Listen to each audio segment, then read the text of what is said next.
Good evening, my forever family.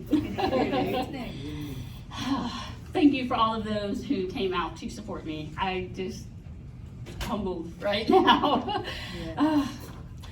Well, I'm a grateful, faithful believer who struggles with my mental health and my physical health, and I celebrate recovery from cancer and past childhood traumas, and my name is Chris. Hey, Chris. I spent my earlier years living in Lenexa, Virginia, which nearby most of my family lived in Norwich, Virginia. I grew up on dirt roads, farm living, outhouses, and even a party line. I also unfortunately grew up with a great deal of physical, sexual, and emotional trauma. To really start at the beginning of my story, I have to start with a piece of my bio mother's. During one of my family spats, my mother's sister let it slip that I was a product of date rape. She said I never even had a chance anyhow. Figures. My aunt continued to talk about my mother's sickness, her bipolar disorder, and I'd later learned she also had Munchausen syndrome by proxy as well. I learned early I was never meant to be or wanted. And through the years, many incidents reinforced these negative thoughts. Some of the early memories that I have were of my older cousin. When I was around 5, we were playing with our older cousin. He began to abuse me and directed my younger cousin to do the same. Me being family didn't falter their actions. At one point, I went to the living room to tell mine and their mother what had happened. It was brushed off as horseplaying and roughhousing. I was scolded and then sent back to the room with them, acting as though nothing had ever happened. That became a trend in my life. I found myself wondering later in life, who would I have grown up to be if the allegations had been believed and immediately taken care of, if he was appropriately punished. That's not my story. I actually wouldn't recommend my story even given the outcome, despite who I became. It hardened me and it changed my view for far too long. And in a way, I stayed a victim. I haven't got any peace or resolution here. My life experiences continue to be jacked up. I didn't see the oldest of my cousins but once or twice over the years, but he did his damage, setting the path that my other cousin would continue. It was little consolation when I learned some 15 years later through the news that my oldest cousin was arrested and prosecuted for crimes against a minor. As for my other cousin, my mother often visited and left me at his house, and the sexual abuse continued, even including his friend once. I didn't understand why he involved his friend. It had always been a secret family thing before. My young mind mistook family for acceptance of these actions. I grew up confused, but allowed it to continue. While the abuse was occurring, I learned to detach myself as I waited for it to be over. The abuse caused me intense pain, not just physical, but emotional. I thought it was okay, they were just bullying me. It never occurred to me that I was raped. In fact, later that night, I told my cousin's adult sister about how they bullied me. She's the one that called the police. I was taken to the hospital and endured the rape kit. The doctors found evidence that a sexual act had taken place, but after hours of intimidation and hounding by my own family, they manipulated me into calling it consensual children roughhousing. They had me shift all the blame to my cousin's friend, and it never went to trial. My first lesson in justice, not being the norm. I learned to keep quiet, and to again go on acting like nothing had happened. Contact with my cousin was limited after this, but not excluded. My older brother had walked in on the abuse on a couple occasions, and he would just turn around and walk back out. As a result of the abuse, I began cutting myself, which went on for a couple of years. I also began to blame God. My first prayer to God was me asking him to make me a boy. And when he didn't, that's when I began to be angry at God, and I chose to ignore him after that. I can remember feeling the arms and the warmth and even a light on occasions that were there with me during the abuse. So I know now exactly where God was my whole life. I was the one who ran away. I did not have much of a relationship with my bio father growing up, so I was really excited when my bio mother dated a man who did lots of family things with us. However, he became more interested in me than in her and began to abuse me. I was 9, but his grooming was swiftly underway. It's around this point somewhere that I developed emotional dysregulation disorder. Truthfully, I don't remember having much of a childhood past the age of 9. They got married when I was 10, and the next chapter of abuse entered my life. He told me I was too expensive and had to earn my worth. After all, my bio dad wasn't doing his job paying child support. I then learned there was no shortage of abusers in the world. This man was a sex trafficker, and he began to sell me to other men, which occurred several times a week. The sex trafficking continued until I was 16. I lost over 2,200 days of my life to it. It's funny though, because that seems really small. I thought it was going to be more. Now you may wonder how I survived up until now, and I'll tell you, it was normal for me. I never even spoke of the sex trafficking before 3 years ago. Why would I? When I was abused in the past, I wasn't given healthy support. All I got was indignation. I attempted to tell family, friends, schools, and the police over the years, learning time and again to act like nothing had happened, to keep things in, that in burying these things I could pretend I was better, and partly that allowed the abusive patterns to continue to occur throughout my life. I sat by quietly while my reputation was beaten to a pulp. The family clearly believed the lies of the sick man and woman. They were comfortable concluding that since they had not witnessed the abuse, it did not happen. Both no one believing me and the abuse itself led to many poor coping skills.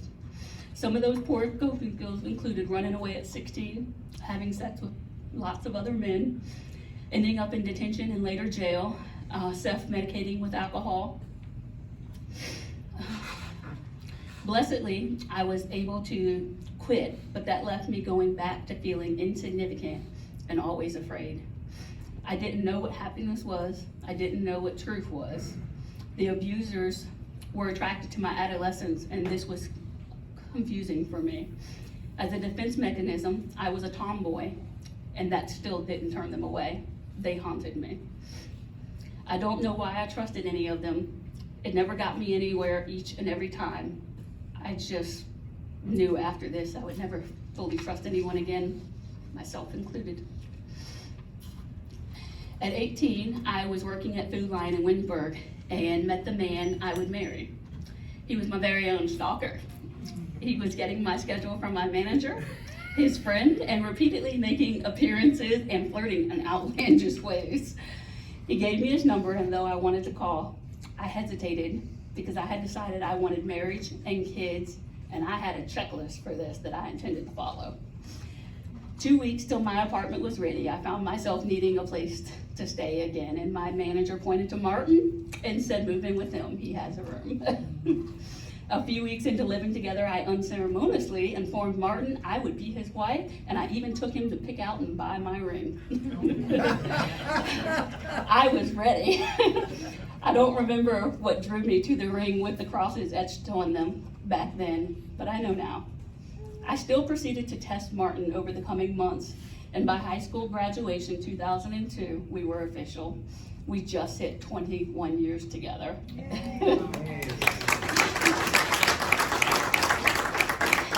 Golly, how the time passes astounds me. There were difficulties and nightmares and flashbacks, but Martin tenderly was there helping me navigate and combat my demons by my side. I was certain I'd found my fantasy, the knight in shining armor. He actually turned out to be my dork in tinfoil, but I wasn't complaining. Despite being told that I might never have kids and having a couple of miscarriages, in 2003 we had our first daughter. 9 months later, our first son, and then our second son and daughter quickly followed. God certainly was showing off. Things were beautiful and messy. I lived for those days, but my story isn't over. In 2013, my family faced something we never expected or thought possible for us. CPS was called, and one thing after another happened, and our children ended up in foster care.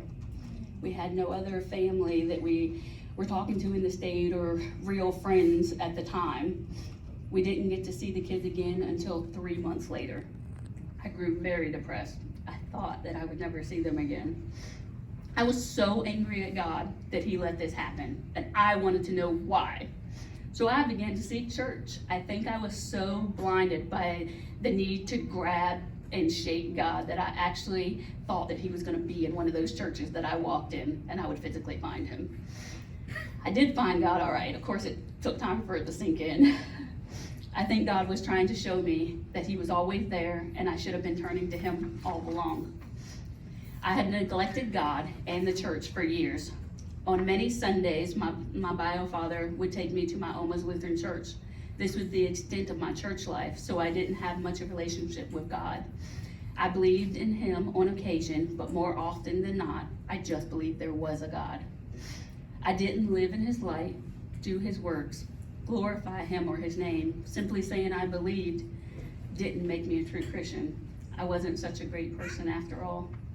I learned so much about myself, and I am still learning. And if finding God would have been the best thing, the one good thing that came out of that mess, I finally could say, that's enough, and I'm thankful for it. And in 2013, 10 years ago tomorrow, I grieved, and then I gave my kids back to God.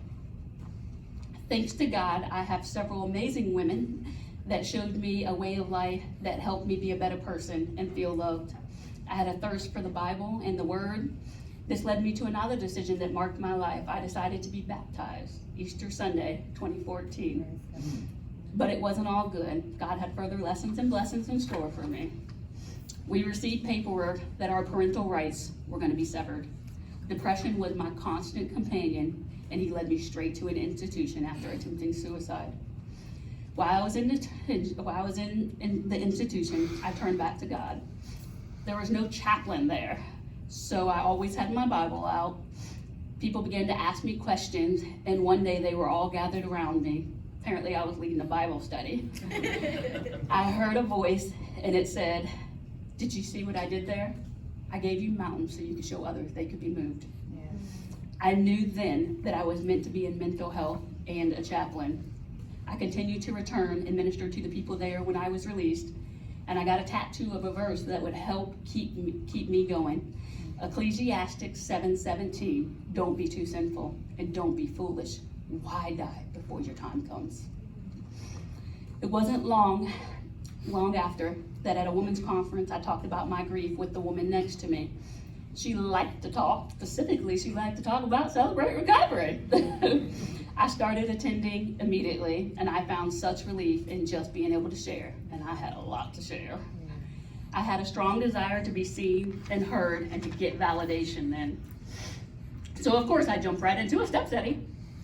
I never finished it, however. The emotions it unearthed were so hard for me to handle, it would take 4 more step studies before I thought I had shared all my pain. I thought that was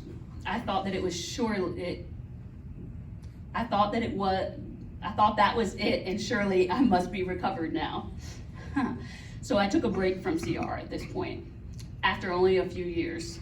Always searching, however. I popped in and out of CR many times over the years in varying time frames. I just kept coming back. I know now I wasn't ready, no matter how much I wanted it. Then I learned of my husband's affair with someone at our church. I thought I'd die from the pain.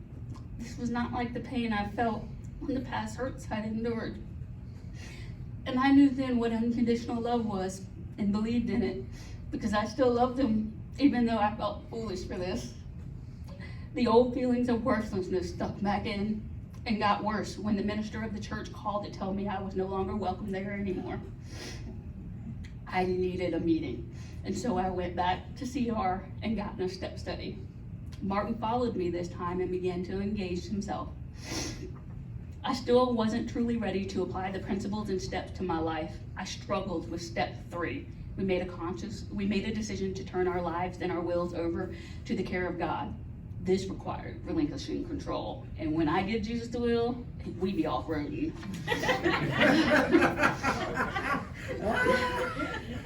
With time came some healing in my marriage.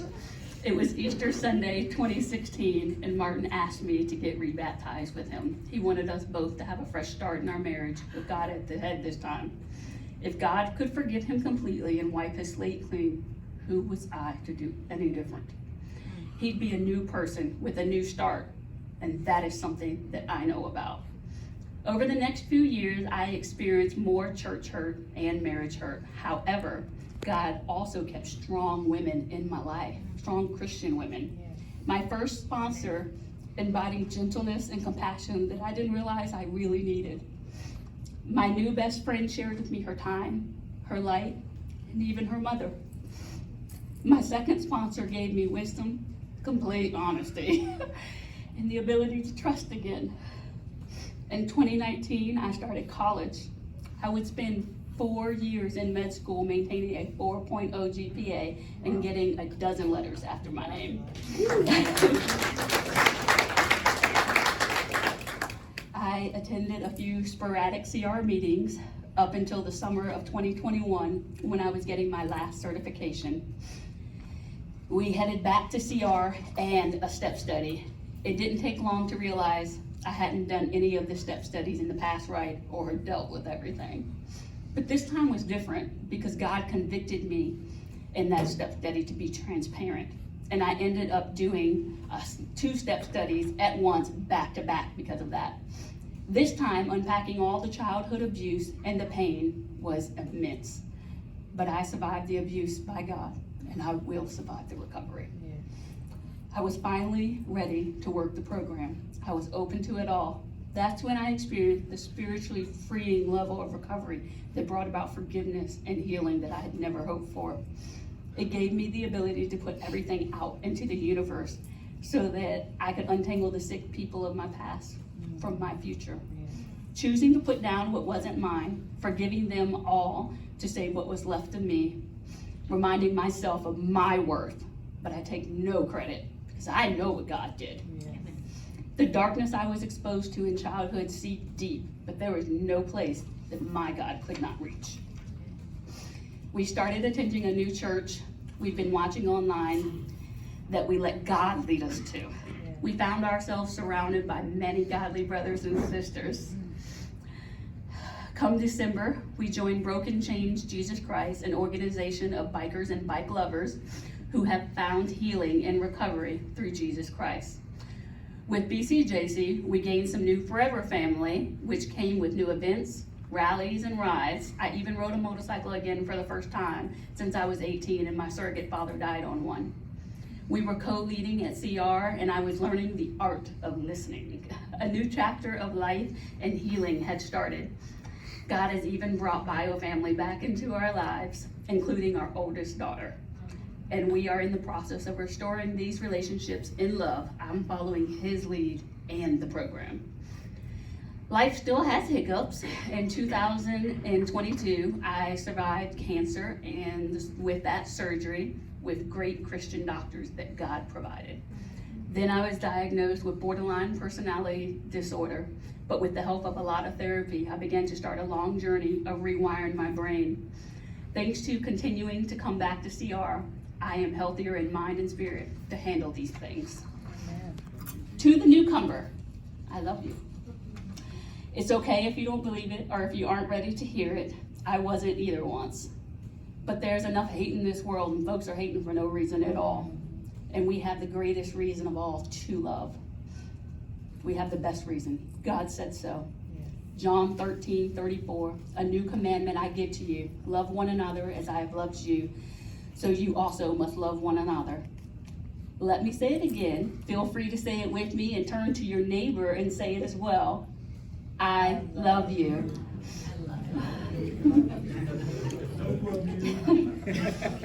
To those who have been around a while, you are valuable and you are so needed. Someone was there for you and others need you to be there for them. So if you haven't yet found a way to serve, let today be your day. Step 12, having had a spiritual experience as a result of these steps, we try to carry this message to others and practice these principles in all of our affairs. I'm currently giving back by helping anywhere I'm needed at CR, from setting up and greeting to roles in large group like announcements, reading the steps and principles. I help lead the small group. I co-lead a step study. I even wrote and taught a lesson. I'm sharing my testimony right now. I help my community with volunteering at church, food drives, Port for the Homeless, a nonprofit faith-based clinic. And in August 2023, I finally became a licensed chaplain, thanks to a dear friend, now mentor, who is also a chaplain. He is still surrounding me with strong sisters. My life verse is Ephesians 5:1-2. Therefore be imitators of God, copy him and follow his example. As well, beloved children, imitate their father and walk continually in love. That is, value one another, practice empathy and compassion, unselfishly seeking the best for others, just as Christ also loves you and gave himself up for us. Thank you for letting me share.